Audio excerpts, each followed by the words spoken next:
มาเด้อทุกคนมาเที่ยวตะเลาะนี่ตะเลาะเมืองหนองงามแขวงสารวัตรนี่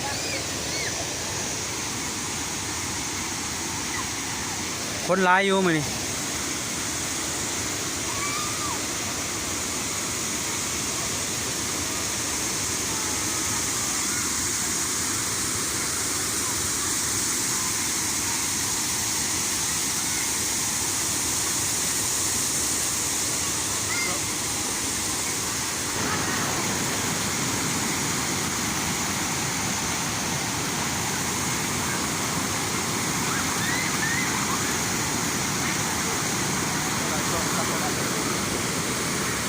คนหลายอยู่อยู่นี่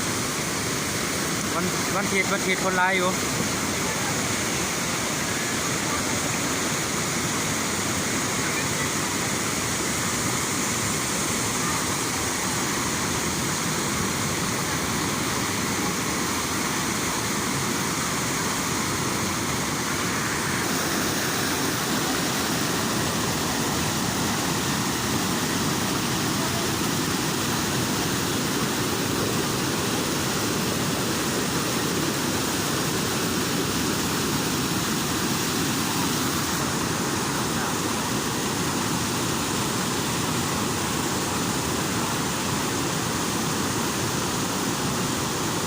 ก็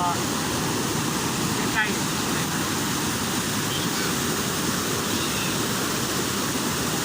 อยู่ดีมีแห้งมือซื้อเบียร์มากินเอาผู้สาวมานำยิ่งมวนอยู่ดี